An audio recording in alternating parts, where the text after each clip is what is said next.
तो hello friends, कैसे हैं आप सभी लोग। तो आज हम पढ़ेंगे मोशन अंडर ग्रेविटी। ये एक 11th का चैप्टर है, लेकिन इसमें कंसेप्ट्स ऐसे आएंगे जैसे आप 9th का चैप्टर पढ़ रहे हो, लेकिन ये है 11th का। वो तो मैं ऐसे ही कह रहा था, थोड़ा सा इजी चैप्टर है। तो फिर आप पहले ये जानिए कि मोशन अंडर ग्रेविटी होता क्या है। भाई, मोशन अंडर ग्रेविटी होता क्या है? तो मोशन अंडर ग्रेविटी का मतलब होता है, यार मेरा प्रोनाउंसिएशन नहीं सही है यार। मोशन अंडर ग्रेविटी का मतलब होता है कि अगर एक पार्टिकल एयर में मूव कर रहा है और अगर उस पर सिर्फ अर्थ के ग्रेविटेशनल फोर्स का इफेक्ट पड़ रहा है और कोई फोर्स का इफेक्ट नहीं पड़ रहा, तो फिर उसका जो मोशन होगा उसको हम मोशन अंडर ग्रेविटी कहेंगे। तो भाई आप लोग कहेंगे ये तो सिंपल बात है, सब पर ग्रेविटी का इफेक्ट पड़ता है, ग्रेविटेशनल फोर्स का। लेकिन भाई सुनो, दुनिया में मतलब जो एयर में जो फोर्स होते हैं अप्लाई, वो 3 प्रकार के होते हैं। एक होता है बॉइंड फोर्स। जैसे, अरे डायग्राम बना के समझाता हूँ। जैसे ये एक स्टोन है, इसको मैंने एक बिल्डिंग के टॉप फ्लोर से नीचे गिरा दिया। तो फिर सिंपल सी बात है, इस पर तो ये अर्थ का ग्रेविटेशनल फोर्स पड़ेगा ही पड़ेगा। इसको मैं mg के साइन से लिख रहा हूँ, ओके। और ये mg इक्वल टू वेट, बताऊँ मैंने क्यों कर दिया है? क्योंकि जो ग्रेविटेशनल फोर्स होता है वही एक ऑब्जेक्ट का वेट होता है। तो सिंपल सी बात है, स्टोन पर mg यानी कि ग्रेविटेशनल फोर्स पड़ेगा, लेकिन इस पर 2 और फोर्स पड़ेंगे। एक पड़ेगा इस पर अर्थ के एटमॉस्फेयर का बॉइंड फोर्स, ओके, बॉइंड फोर्स पड़ेगा। ये आपने नाइन्थ में पढ़ा होगा। अगर आप ICSE बोर्ड में हैं तो फिर आपने पढ़ा होगा। और एक और फोर्स होता है जिसको हम कहते हैं, अरे यार ये थोड़ा सा छोटा बना दिया मैंने, भैया बच्चा हूँ यार, थोड़ा सा गलती होती रहती है, माफ़ कर दो। तो मैंने कहा कि इस पर एक और फोर्स पड़ेगा, है ना। उसको कहते हैं अर्थ के एटमॉस्फेयर का बॉइंड फोर्स। ये आपने 9th ICSE में पढ़ा होगा, अगर आप ICSE बोर्ड में हैं तो। और एक और फोर्स होता है जिसको हम कहते हैं एयर रेजिस्टेंस। अब ये बहुत लोगों ने पढ़ा होगा, किसी ने पढ़ा होगा, मैं कह रहा हूँ ये 11th का है। तो फिर एक होता है एयर रेजिस्टेंस का फोर्स। अब आप कहेंगे कि एयर रेजिस्टेंस क्या होता है भाई? बॉइंड फोर्स तो चलो 9th में पढ़ लिया है, वह एटमॉस्फेयर का होता है। चलो बॉइंड फोर्स ही बता देता हूँ, बॉइंड फोर्स और एयर रेजिस्टेंस दोनों बता देता हूँ। देखो, जो बॉइंड फोर्स होता है, आप जब छोटे थे, आप जब नहाते थे, तो फिर आप किसी भी चीज़ को जब भी आप अरे यार बोलने में ही नहीं आ रहा है। चल, जब भी आप टब में, पानी से भरे हुए टब में कोई भी चीज़ डालते हैं तो फिर वो ऊपर तैरते हुए क्यों आ जाती है? क्योंकि उस पर बॉइंड फोर्स पड़ता है। अगर बॉइंड फोर्स ना होता तो फिर वो उसी के नीचे पड़ी रहती, क्योंकि ग्रेविटेशनल फोर्स भी पड़ रहा है।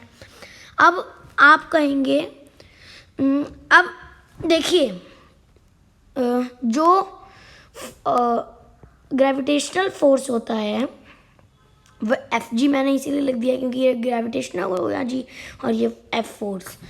जो ग्रेविटेशनल फोर्स होता है वो ना बहुत ज़्यादा होता है एयर रेजिस्टेंस और बॉइंड फोर्स से, है ना। अब आप कहेंगे कि अगर पानी में बॉइंड फोर्स पड़ रहा है और उससे ऑब्जेक्ट आगे भी मतलब ऊपर भी आ रहा है, तो आप कह रहे हैं कि ग्रेविटेशनल फोर्स एयर रेजिस्टेंस और बॉइंड फोर्स से ज़्यादा होता है, तो फिर ग्रेविटेशनल फोर्स ज़्यादा पड़ेगा ऑब्जेक्ट पर, वो नीचे आ जाना चाहिए, लेकिन वो ऊपर जा रहा है बॉइंड फोर्स से, लेकिन बॉइंड फोर्स तो ग्रेविटेशनल फोर्स से कम है।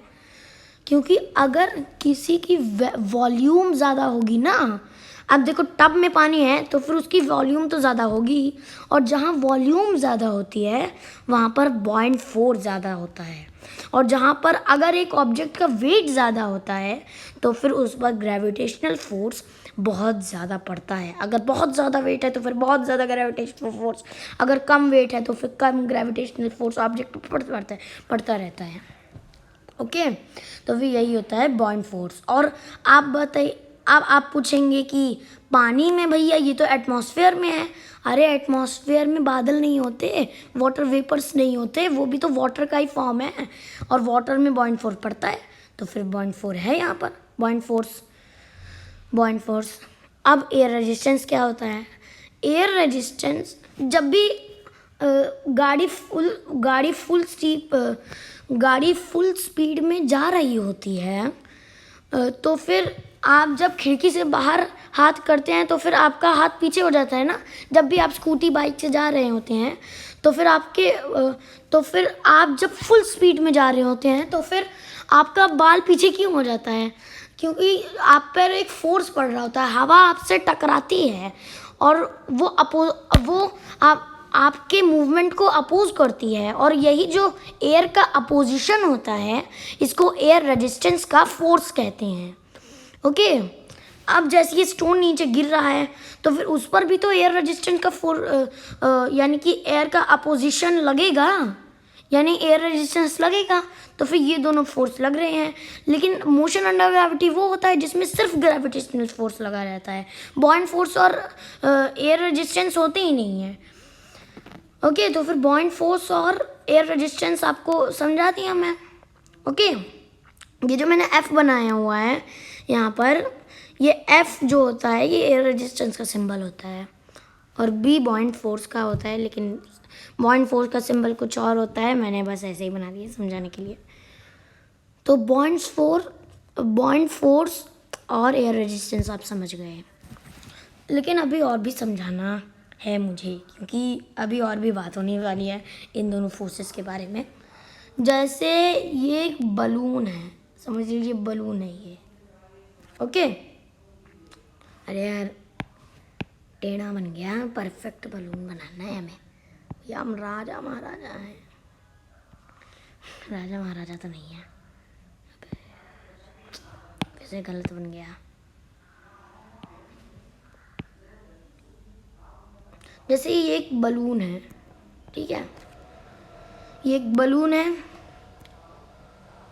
अब ये किसी बच्चे के हाथ से छूट गया और ये ऊपर चला गया। अब इस पर ग्रेविटेशनल फोर्स पड़ रहा है, तब भी ऊपर चला जा रहा है। क्यों?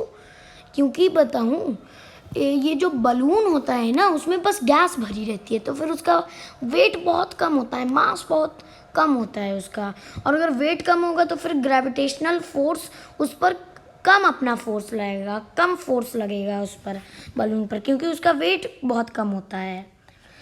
तो फिर अगर ग्रेविटेशनल फोर्स कम फोर्स लगाएगा बलून पर तो फिर वो नीचे थोड़ी ना आएगा, बॉइंट फोर्स से ऊपर चला जाएगा, क्योंकि इस पर बलून पर बॉइंट फोर्स भी लग रहा है। ये देखिए,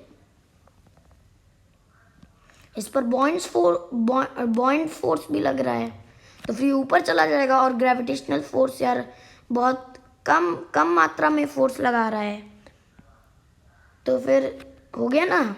और इस पर एयर रेजिस्टेंस भी लगेगा। लेकिन एक चीज़ आपको बताना भूल गया, बहुत ही इम्पोर्टेंट है वो, कि ना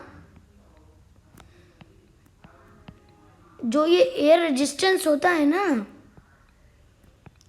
कहा जाता है कि जो एयर रेजिस्टेंस है वो वेलोसिटी के प्रोपोर्शनल होता है, क्योंकि जितनी तेज़ वेलोसिटी उतना तेज़ एयर रेजिस्टेंस। क्योंकि अगर आप गाड़ी धीमे चला रहे हैं और आपने खिड़की से बाहर हाथ किया तो फिर उस पर कम एयर रेजिस्टेंस चलेगा, और ज़्यादा स्पीड से चला रहे हैं, ज़्यादा वेलोसिटी से, तो फिर जब खिड़की से बाहर करेंगे हाथ तो फिर उस पर ज़्यादा एयर रेजिस्टेंस का फोर्स लगेगा। ओके, तो फिर यही है, इसीलिए एयर रेजिस्टेंस को वेलोसिटी के प्रोपोर्शनल माना जाता है। ये बात ध्यान से रखना। और मैं बलून को समझा रहा था ना, अब बलून पर पड़ रहा है ग्रेविटेशनल फोर्स, लेकिन वो बहुत कम मात्रा में पड़ रहा है, तो फिर बॉन्ड फोर्स तो उड़ा ले जा रहा है बलून को। इसीलिए जब बलून हमारे हाथ से छूटता है तो वो ऊपर चला जाता है हवा में, क्योंकि बॉन्ड फोर्स उसको ऊपर ले जा रहा है। और जो mg है यानी कि ग्रेविटेशनल फोर्स, वो तो कम पड़ रहा है क्योंकि बलून का वेट कम है, इसीलिए वो ऊपर चला जाता है। चलो आज की क्लास में बस इतना ही, ज़्यादा समझा दिया मैं। ओके, फिनिशिंग लाइन ड्रॉ कर देता हूँ। आगे की क्लास होगी और आगे का डिस्कशन होगा नेक्स्ट क्लास में और अगले दिन। ओके, तो फिर टाटा बाय बाय।